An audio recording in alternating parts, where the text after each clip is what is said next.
This is my instant post-match review of the Brentford 0, Tottenham Hotspur 2 victory. And that was everything that Tottenham Hotspur have not been this season. Everything. They showed desire, backs to the wall, and they're in a huddle now. They're loving it, and they deserve that. A clean sheet for Kinski as well, but just when the going got tough, and it really did get tough, we were 1-0 up at halftime, and then the going got tough at the beginning of the second half. Brentford were putting pressure on. Brentford put over 30 crosses in the box against Spurs today, and Tottenham were like, no, it's not going to happen. They cleared every single one of them. They're brilliant today, Tottenham Hotspur. They showed that they can scrap against adversity. And that is something I've been accusing them of not being able to do all season. So I've got to give them their props where they deserve it. Man to man, they were outstanding. And the best one, and I'm so pleased that he got given player of the match on Sky, Jed Spence at left back, out of position, a player who just a few months ago, seemingly not having a future at this club. And he is honestly showing me that he can be one of the best fullbacks in the Premier League. He is so good. He is so, so good. Spurs go up to 14th in the league, above West Ham, above Everton, 27 points, 10 points ahead of relegation. Maybe we can put that to bed now. But more importantly, 2 wins in a row, going to Anfield, where we have a 1-0 lead in a 2-legged semi-final. And we've just played a backs-to-the-wall effort where a team has just come at us, and we've said no. And we've kept them out. And that is what we're going to have to do on Thursday night. And it's very exciting to see this as we start to get our players back. Only 9 injuries today.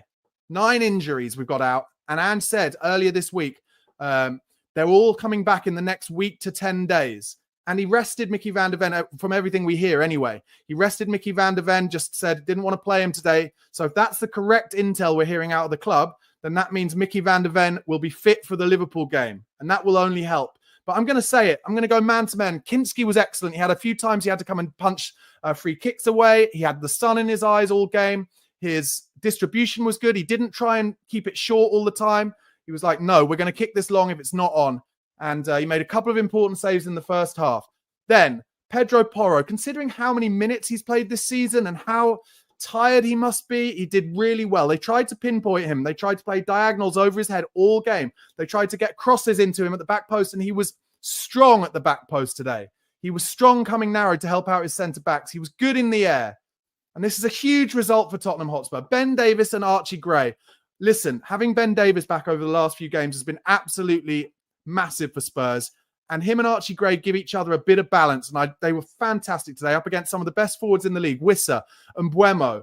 And they didn't put a foot wrong. Header after header, clearance after clearance. Archie Gray in the first half alone, endless blocks, blocking crosses, blocking shots.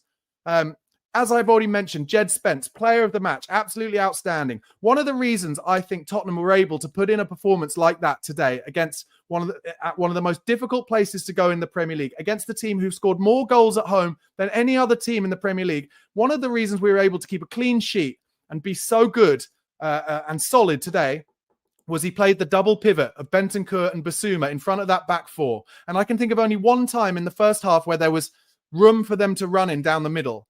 And that is the direct antithesis of what happened in that Leicester game, where for their second goal, we allowed them to just run down the middle of the pitch. Well, they couldn't today.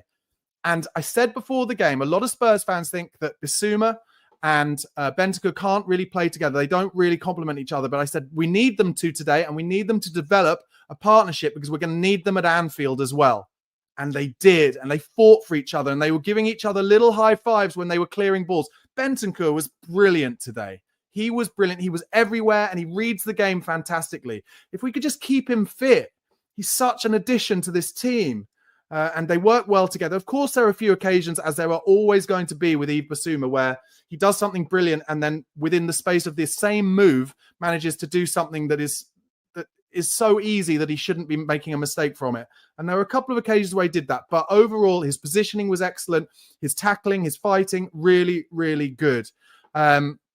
Deki Kulusevski started in the 8-10 role. He looks tired. He needs a rest, a proper rest as far as I'm concerned. But he doesn't get it because he's got about 12 lungs and he always works hard, always working. Not his best game, but what a player he is.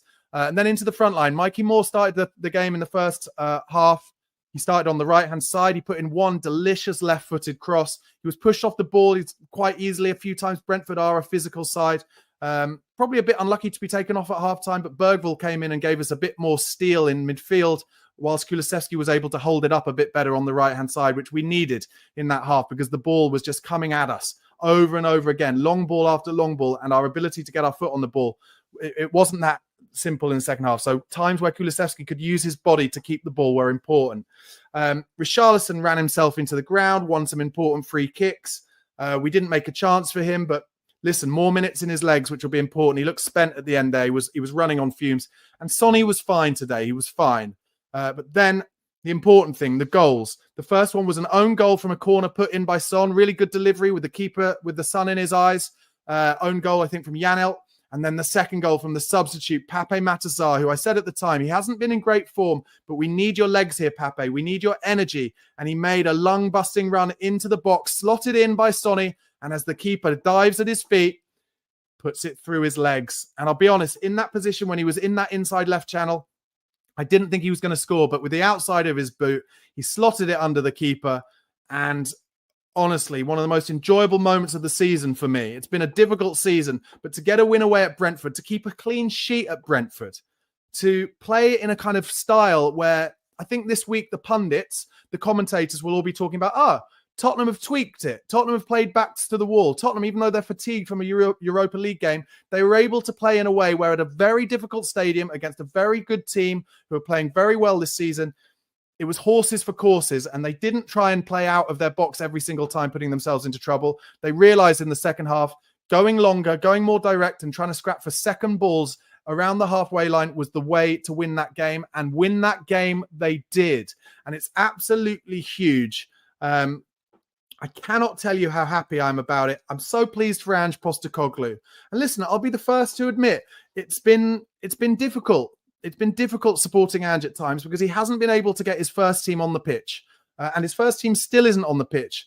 And maybe there's a little bit of an argument to say, why haven't we enabled ourselves to put ourselves in positions like that again, where we can play a bit more direct and a little bit more like, I don't want to use the P word, the pragmatic word, but a little bit more like horses for courses and just say, okay, we've got a 1-0 lead against Leicester. Let's let them come at us. Let's let them just, have to kind of, press us and win the ball off us and then find gaps or what have you. But today we did. We kind of, it's almost like maybe we were sucked into Brentford style to play because they were incredibly direct. I have to say, it must be, I thought Frank tried to play a bit better football, but actually today I think they knew, and having seen and analysed Spurs, how many goals we concede from crosses, they were like, well, today we're just going to put crosses in the box. And I bet there's a stat that will come out, if it hasn't already been on Twitter, I haven't seen, but it's like, that is the most crosses any team has put in the box this season, I would bet, because it was over 30. It's probably as much as 35. And they were like, if we put enough crosses in the box, Tottenham will wilt. But we didn't wilt. We did not wilt. We stayed strong. And they showed leadership on that pitch today.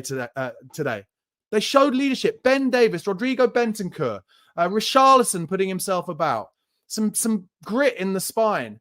And one of the things I like about this new signing that we've made yesterday from France, the centre-back, he's 6'3" and he's a man mountain and he's quick and he's a block. And I've wanted us to bring in a bit more physicality. And they showed some physicality today.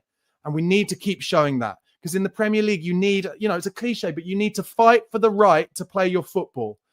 And today, we fought for the right, and we didn't really start playing our football properly maybe till the last 2, 3, 4 minutes of the game where we're popping it about because we're 2-0 up. But we fought for that right to do it. And I'm just so pleased. Honestly, I don't know if I've ever been so pleased to see such an ugly victory. And I don't give a fuck about it. I love the ugliness of that victory. I love it. I'm here for it. I'm here for it. And I'm here for that being the exact kind of performance we put in against Liverpool on Thursday night.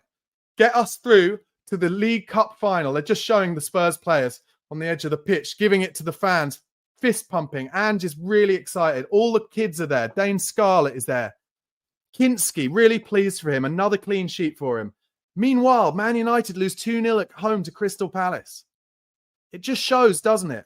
I was just going to say before, wasn't I? I haven't always been able to support Ange as much as I want. I've always said this, though. I've always said I want it to work for Ange. I want it to be right for Ange. I love him and I want it to be right.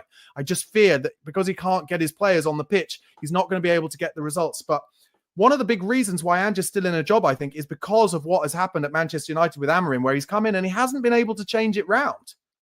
And they cannot ever beat the teams who play low block against them. And it just shows how difficult that is in the Premier League. And Ange and Spurs have struggled with that themselves. But today we went to Brentford at a team where I think they thought they were going to roll us over. We played Thursday night. They'll be tired. Spurs have lost, 6 out of their last 7, 7 out of their last 8. They came and they thought, we'll just put cross after cross in the box. They won't stand up to it and we'll roll them over. And because we weren't playing up against a deep block, I think we enjoyed that. And we didn't mind the fighty nature of it. And as a result, a huge 2-0 victory away at Brentford. And we can enjoy our weekend and we can now enjoy the rest of deadline day. And hopefully Daniel Levy will realize the pressure he's under and find a way to surprise us with a big signing, a big forward signing, someone who can, put pressure on the forward line that we have at the moment. And really someone who can improve our first team. I don't know who that name is. I don't know what options there are. Maybe there aren't and it won't happen. But that's a huge win and it feels like a bit of a feel-good factor. 2 wins in a row now going into that Anfield game. I'm excited for it. It's not going to be easy. I'm just hopeful. I just hope that Liverpool will see it as their least important thing on their plates. And so there will be like a motivation difference where we'll be kind of hopefully 5-10% more motivated than them to get us into a final. How good a week would that be, guys? How good a week would that be? Anyway, that has been my instant match reaction to the Brentford 0, Tottenham Hotspur 2 Premier League victory. Tottenham cooking with gas. 2 wins in a row for the relegation favourites. Thanks for watching, guys. Make sure you press like on this video and press subscribe on the channel. Cheers.